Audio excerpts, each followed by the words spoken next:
ಸ್ನೇಹಿತರೆ, ಒಬ್ಬ ವ್ಯಕ್ತಿ ತನ್ನ ಸಂಪೂರ್ಣ ಜೀವನವನ್ನು ಬಡವರ ಸೇವೆಗೆ ಅರ್ಪಿಸಿದರು. ಲಕ್ಷಾಂತರ ಮಕ್ಕಳಿಗೆ ಉಚಿತ ಅನ್ನ ಮತ್ತು ಶಿಕ್ಷಣ ನೀಡಿದರು. ಜನರು ಅವರನ್ನು ದೇವರಂತೆ ಪೂಜಿಸಿದರು. ಅವರು ಯಾರು ಗೊತ್ತಾ? ಅವರೇ ಕರ್ನಾಟಕದ ನಡೆದಾಡುವ ದೇವರು ಶ್ರೀ ಶ್ರೀ ಶಿವಕುಮಾರ ಸ್ವಾಮೀಜಿ. ಇಂದು ಅವರ ಪ್ರೇರಣಾದಾಯಕ ಜೀವನ ಕಥೆಯನ್ನು ತಿಳಿಯೋಣ. ಶ್ರೀ ಶಿವಕುಮಾರ ಸ್ವಾಮೀಜಿ ಅವರು 1907 ಏಪ್ರಿಲ್ 1ರಂದು ಕರ್ನಾಟಕದ ರಾಮನಗರ ಜಿಲ್ಲೆಯ ವೀರಾಪುರ ಗ್ರಾಮದಲ್ಲಿ ಜನಿಸಿದರು. ಅವರ ಬಾಲ್ಯದ ಹೆಸರು ಶಿವಣ್ಣ. ಬಾಲ್ಯದಿಂದಲೇ ಅವರು ತುಂಬಾ ಶಾಂತ ಸ್ವಭಾವದವರು ಮತ್ತು ಓದಿನಲ್ಲಿ ಚುರುಕಾಗಿದ್ದರು. ಚಿಕ್ಕ ವಯಸ್ಸಿನಲ್ಲೇ ಧರ್ಮ ಮತ್ತು ಸಮಾಜ ಸೇವೆಯ ಕಡೆ ಅವರಿಗೆ ಹೆಚ್ಚಿನ ಆಸಕ್ತಿ ಇತ್ತು. ನಂತರ ಅವರು ತುಮಕೂರಿನ ಸಿದ್ಧಗಂಗಾ ಮಠಕ್ಕೆ ಸೇರಿ ಶಿಕ್ಷಣವನ್ನು ಮುಂದುವರೆಸಿದರು. ಅಲ್ಲಿ ಅವರು ಸಂಸ್ಕೃತ, ಕನ್ನಡ ಮತ್ತು ಧಾರ್ಮಿಕ ಶಿಕ್ಷಣವನ್ನು ಪಡೆದರು. ಅವರ ಸರಳತೆ ಮತ್ತು ಸೇವಾ ಭಾವವನ್ನು ನೋಡಿ ಮಠದ ಹಿರಿಯರು ತುಂಬಾ ಮೆಚ್ಚಿಕೊಂಡರು. ನಂತರ 1941ರಲ್ಲಿ ಅವರು ಸಿದ್ಧಗಂಗಾ ಮಠದ ಪೀಠಾಧಿಪತಿಯಾಗಿ ಆಯ್ಕೆಯಾದರು. ಆ ದಿನದಿಂದಲೇ ಅವರ ಜೀವನ ಸಂಪೂರ್ಣವಾಗಿ ಜನಸೇವೆಗೆ ಸಮರ್ಪಿತವಾಯಿತು. ಬಡ ಮಕ್ಕಳಿಗೆ ಉಚಿತ ಶಿಕ್ಷಣ, ಊಟ ಮತ್ತು ವಸತಿ ವ್ಯವಸ್ಥೆಯನ್ನು ಮಾಡಲಾರಂಭಿಸಿದರು.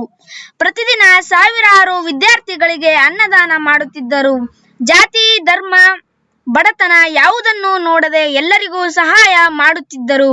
ಅದಕ್ಕಾಗಿಯೇ ಜನರು ಅವರನ್ನು ನಡೆದಾಡುವ ದೇವರು ಎಂದು ಕರೆಯಲು ಆರಂಭಿಸಿದರು. ಸ್ವಾಮೀಜಿಯವರು ತುಂಬಾ ಸರಳ ಜೀವನ ನಡೆಸುತ್ತಿದ್ದರು.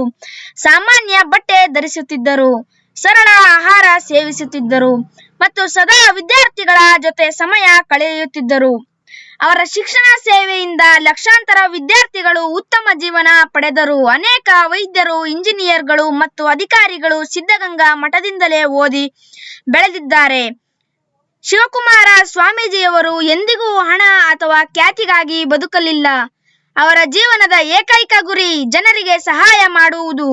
ಅವರ ಮಹಾನ್ ಸೇವೆಯನ್ನು ಗುರುತಿಸಿ ಭಾರತ ಸರ್ಕಾರ ಅವರಿಗೆ ಪದ್ಮಭೂಷಣ ಮತ್ತು ನಂತರ ಪದ್ಮವಿಭೂಷಣ ಪ್ರಶಸ್ತಿಗಳನ್ನು ನೀಡಿ ಗೌರವಿಸಲಾಯಿತು.